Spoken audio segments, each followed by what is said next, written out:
তারা দেশ থেকে পালায় কেন? যখন ক্ষমতায় থাকে সব কিছুকে তার শ্বশুর বাড়ির যৌতুক মনে করে। যখন ক্ষমতার মসনদ কোমরের নিচ থেকে চলে যায় তখন দেশ থেকে একা পালায় না, গোষ্ঠী শুদ্ধ পালায়। আমরা যেহেতু চুরি চামারি করি না, এই জন্য আমাদের লোকদের কোনো বেগম ভাড়া নাই। দুর্নীতি এমনই একটা মহারোগ, যেই রোগ সমাজের আর কোনো কিছু বাকি রাখে না।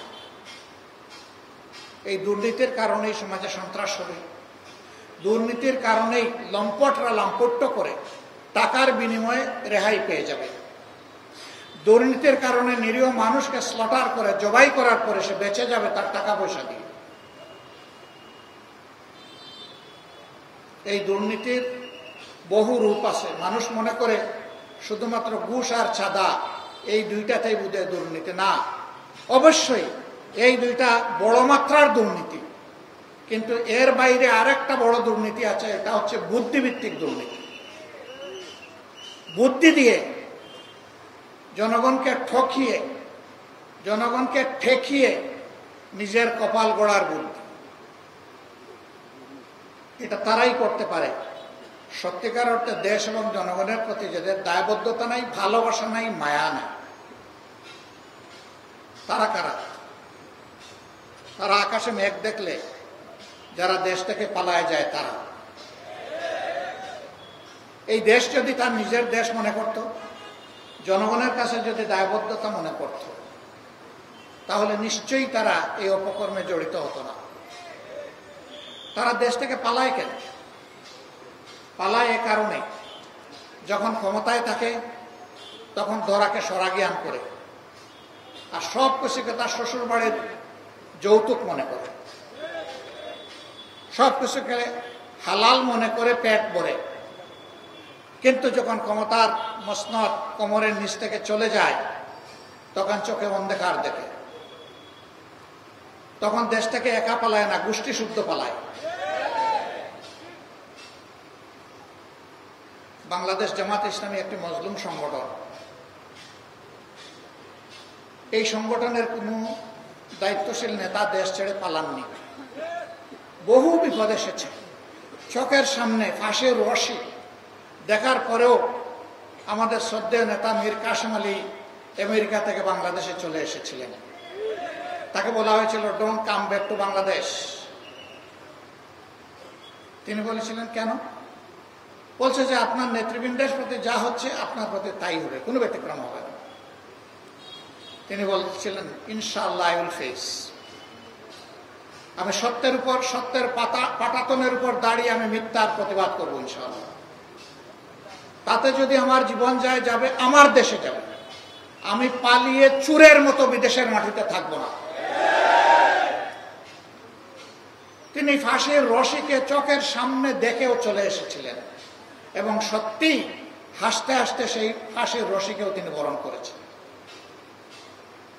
কেন তাহলে আমরা দেশ ছাড়ি না? কেন বিদেশ গেলেও চলে আসি ঝুঁকি নিয়ে? দুটি কারণ। নাম্বার ওয়ান, আমরা এই দেশকে, দেশের মানুষকে ভালোবাসি, সুতরাং এই মানুষ ছেড়ে আমরা কোথাও গিয়ে শান্তি পাই না। নাম্বার টু, আমরা যেহেতু চুরি চামারি করি না, এই জন্য আমাদের লোকদের কোনো বেগম ভাড়া নাই, থাকবে কোথায়? এই জন্যেই ঠিকানা আমাদের একটাই, আলহামদুলিল্লাহ, এটা আল্লাহ তাআলার জন্ম দেওয়া বাংলাদেশ। এই বাংলাদেশকে নিয়ে আমরা গর্ব করি, এই বাংলাদেশকে নিয়েই আমরা বাঁচতে চাই। আল্লাহ তাআলার কাছে আমরা সাহায্য চাই, এদেশের আপামর জনসার সাথে আমরা যেন মর্যাদার সাথে এই বাংলাদেশে বসবাস করতে পারি।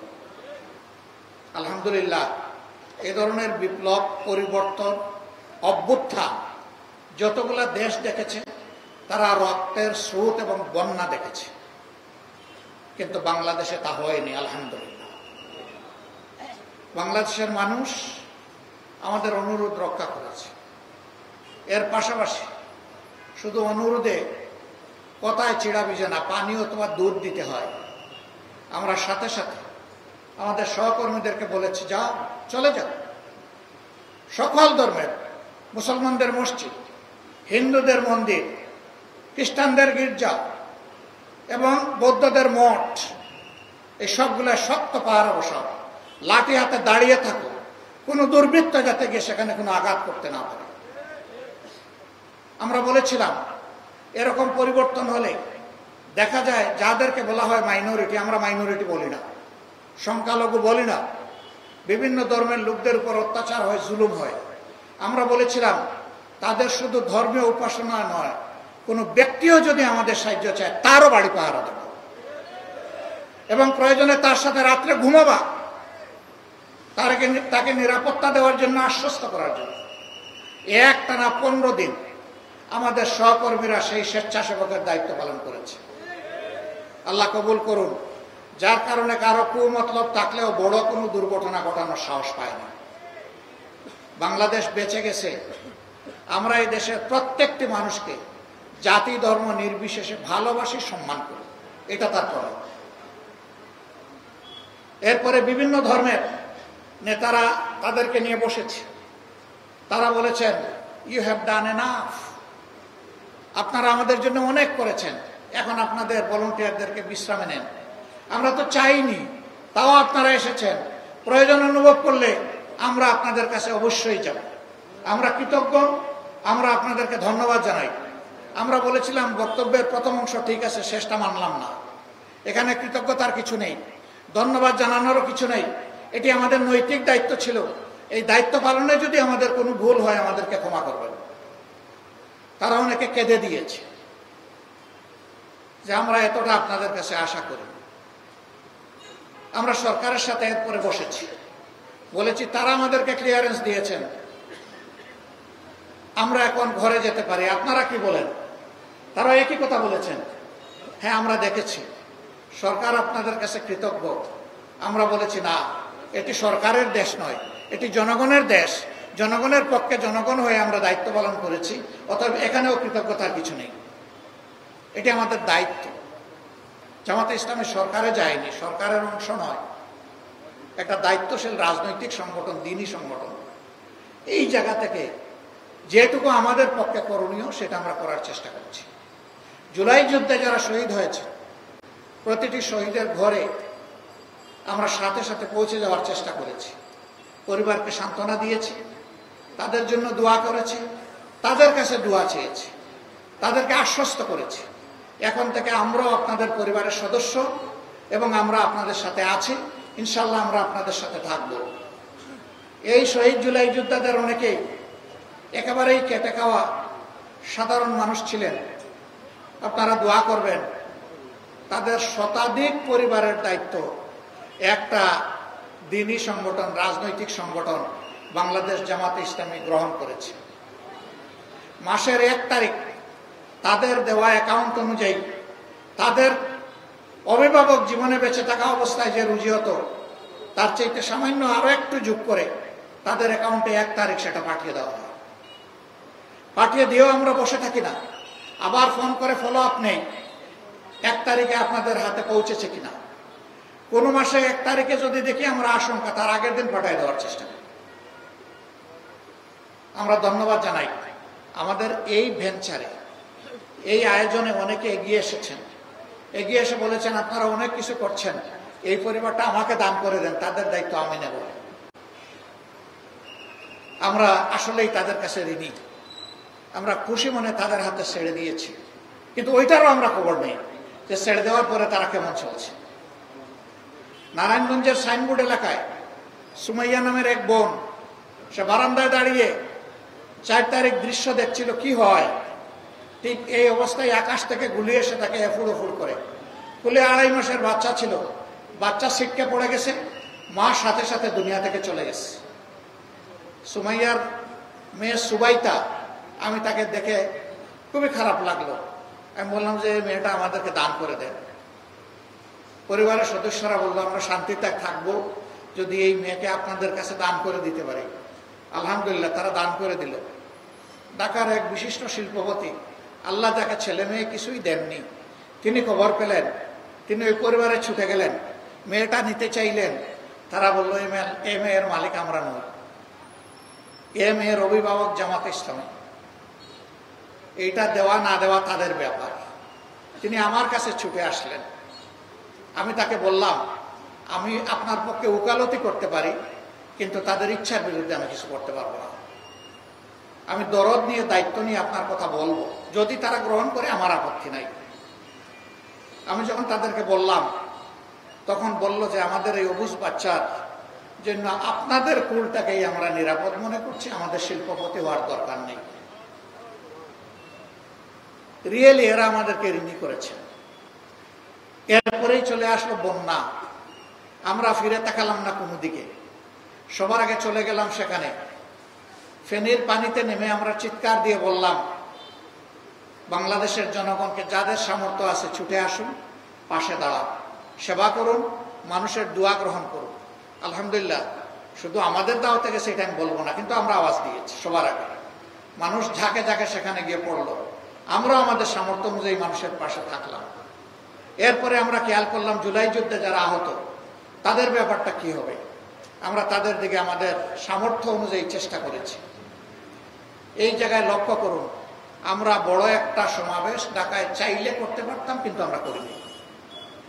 কারণ তখন মানুষকে দেখানো আমাদের কোনো উদ্দেশ্য ছিল না। এই বিপ্লবের ক্রেডিট দাবি করার কোনো উদ্দেশ্য আগেও ছিল না, এখনো নাই। আমরা গভীরভাবে বিশ্বাস করি এটি আল্লাহ তাআলার একান্ত মেহেরবানিতে এই পরিবর্তন হয়েছে। আর এর জমিনের দায়িত্ব এবং এই জমিনের কৃতিত্ব হচ্ছে বাংলাদেশের 18 কোটি মানুষের। আমরা এখানে কাউকে কোনো মাস্টার মাইন্ড মানি না এবং নিজেদেরকেও মাস্টার মাইন্ড দাবি করি না। যদি একজনকে আমরা মাস্টার মাইন্ড বলি, তাহলে বাকি সবাইকে আন্ডারমাইন্ড করতে হয়, আমরা তা করব না। আমরা সবাইকে সম্মান করি। 10 মাসের শিশু তুলে নিয়ে যে মা উত্তরার রাস্তায় সেদিন নেমে পড়েছিলেন, তাকে থেকে শুরু করে 82 বছরের বৃদ্ধ পর্যন্ত রাস্তায় এসে যারা প্রতিবাদ করেছেন, এই লড়াইকে জোরদার করেছেন, ফ্যাসিবাদের পতন নিশ্চিত করেছেন, আমরা মনে করি তারা সকলেই মাস্টারমাইন্ড। আমরা এভাবেই বাংলাদেশের জনগণকে অভিনন্দন জানাই। বন্ধুগণ, অবশ্যই দেশকে সুশৃঙ্খল অবস্থায় আনতে হলে আমাদের একটা কার্যকর নির্বাচন লাগবে। সেই নির্বাচনটা আমরা আশা করছি আগামী বছরের প্রথম দিকে ইনশাল্লাহ অনুষ্ঠিত হবে। কিন্তু সেই নির্বাচনটা কেমন চাই? আমাদের স্পষ্ট বক্তব্য, অতীতের বস্তা পচায় ধারায় নতুন কোনো নির্বাচন চাই না, এবং এমন কোনো নির্বাচন আমরা মেনেও নেব না। এই নির্বাচন হতে হবে স্বচ্ছ, এই নির্বাচন হতে হবে সকলের জন্য লেভেল প্লেইং ফিল্ডের উপরে। সমতল মাঠ নিশ্চিত করতে হবে, প্রশাসনকে নিরপেক্ষ করতে হবে, কোনো মাস্তানতন্ত্র চলবে না, কালো টাকার খেলা মানব না। এগুলা নিশ্চিত করে আগামী বছরের প্রথম অংশেই নির্বাচন দিতে হবে। নির্বাচন বিলম্বিত হলে কিছু জটিলতা সৃষ্টি হবে, বুঝ আমাদের আছে, কিন্তু আমরা কোনো প্রিমেচিওর ডেলিভারি চাচ্ছি না। বাচ্চা 10 মাস 10 দিনে যে বাচ্চা জন্ম নেয়, সেই বাচ্চা স্বাভাবিকভাবেই সুস্থ সবল থাকে।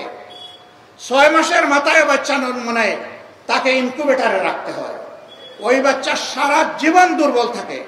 আমরা এরকম কোনো দুর্বল নির্বাচন এবং দুর্বল গণতন্ত্র চাই না। আমরা গণতন্ত্র এবং নির্বাচনকে তার মজবুত পিলারের উপর দেখতে চাই। আমরা সংস্কারের কথা বলেছি, অবশ্যই সংস্কার করতে হবে। আমরা স্থানীয় সরকার নির্বাচনের কথা বলেছি দুর্ভোগ কমানোর জন্য, এটা একটা নির্বাচন। বহু জায়গায় এখন স্থানীয় সরকারের কোনো প্রতিনিধি নাই, জনগণের সাফারিং হচ্ছে। এ কিসের রাজনীতি? জনগণকে আমি সাফারিং এর মধ্যে রেখে দেব? এই জন্য আমরা বলেছি যে আগে স্থানীয় সরকার নির্বাচন দিয়ে জনগণের সাফারিংটা দূর করে। আমরা প্রবাসীদের ভোটাধিকার চেয়েছি। এই আন্দোলন, এই বিপ্লবে, এই অভ্যুত্থান আমরা একা করি নাই। আমাদের প্রবাসীরা সমান কৃতিত্বের দাবিদার।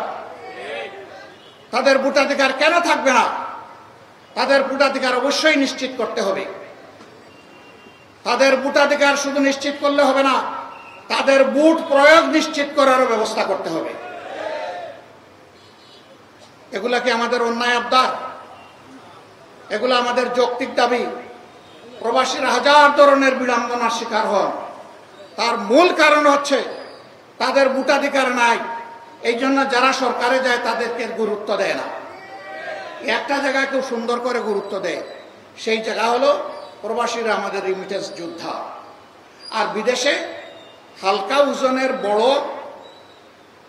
লাগেজ নিয়ে যাওয়া হয়, আসার সময় আলহামদুলিল্লাহ ভারী লাগেজ নিয়ে আসা হয়। এই জায়গায় খুব ভালো গুরুত্ব দেওয়া হয়। আমি ছোট্ট একটা মানুষ, সারা দুনিয়া ঘুরাই, ছোট্ট একটা লাগেজ নিয়ে যাই। নতুন জায়গায় গেলে বন্ধুরা বলে যে আপনার ট্যাগটা দেন। আমি কিসের ট্যাগ? বলে যে আপনার লাগেজ ট্যাগ। আমি বললাম ভাই আমি নিজেই লাগেজ। না দেন, আপনার কষ্ট হবে। আমি তাহলে এইটাই নেন। আর কোনো লাগেজ নাই। আমি বলি এইটাই আমার জন্য যথেষ্ট। কেউ আমাকে একটা শার্ট দিতে চাইলে, একটা গেঞ্জি দিতে চাইলে, কোনো উপহার দিতে চাইলে আমি বলি আমার লাগেজ খুলে দেখেন, জায়গা থাকলে আপনি ঢুকাই দেন। আমার লাগেজে কোনো জায়গা নেই। আর আমি এইখানে সম্পদের বোঝা বাড়াতে আসিনি। আমি এসেছি আমার গুনার বোঝা কমাতে। আমি এসেছি আমার দেশ এবং জাতির পক্ষে কিছু দায়িত্ব পালন করতে। মেহরবানি করে এটা যারা পছন্দ করে তাদেরকে দিবেন, আমি এটার উপযুক্ত লোক নই। আমাদের এই প্রবাসীরা রাজনৈতিক নেতাদেরকে ওই সমস্ত দেশে গেলে কি পরিমাণ ভালোবাসে। এই রাজনৈতিক নেতারা যদি একবার বিবেক দিয়ে চিন্তা করতেন, তাহলে তাদের এত বিড়ম্বনা পোহানোর কোনো প্রশ্নই উঠত না। বন্ধুরা, আমরা আপনাদেরকে জানাই দিচ্ছি, আসি এই দাবির পক্ষে আমরা মজবুতভাবে আছি এবং ইনশাআল্লাহ এই দাবি আপনাদের পক্ষে আমরা আদায় করে ছাড়বো ইনশাআল্লাহ।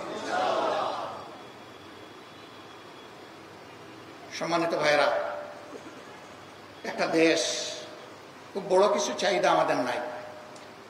আমাদের চাহিদা হচ্ছে সমাজের সকল মানুষ ন্যায় বিচার পাবে।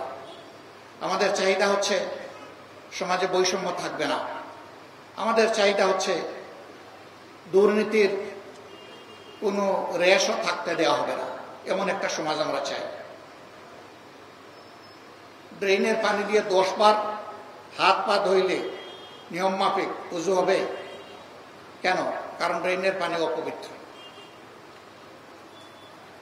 এই মানবিক, দুর্নীতিমুক্ত, ইনসাফ ভিত্তিক দেশ কেবল তারাই গড়তে পারবে যারা নিজেরা এর উপরে চর্চা করে। আমরা ওয়াদাবদ্ধ, আমরা সেইভাবেই আমাদের জনশক্তিকে গড়ে তুলেছি এবং আগামী ইনশাল্লাহ এইভাবেই আমরা দেশ করতে চাই। দেশের মানুষ আমাদের উপর আস্থা রাখলে আমরা তাদের আস্থার প্রতিদান জীবনের সব কিছুর বিনিময়ে দেওয়ার চেষ্টা করবো ইনশাআল্লাহ। বিয়ানীবাজারের পাশে একটা উপযুক্ত মানুষকে আপনাদের সামনে আমরা প্লেস করেছি, তার সম্পর্কে ইতিমধ্যেই জেনেছেন। আমরা আশা করব বাংলাদেশকে স্বপ্নের বাংলাদেশ হিসেবে গড়ে তোলার জন্য আপনারা সবাই তার পাশে দাঁড়াবেন ইনশাআল্লাহ। এখানে যারা আছেন তারা ঘরে ঘরে আমার এই অনুরোধ, সালাম মেহরবানি করে আপনারা পৌঁছে দেবেন। আপনাদের কাছে একটু ভালোবাসা, সমর্থন চাই। আল্লাহ আমাদের সহায় হন। আসসালামু আলাইকুম ওয়া রাহমাতুল্লাহি ওয়া বারাকাতুহু।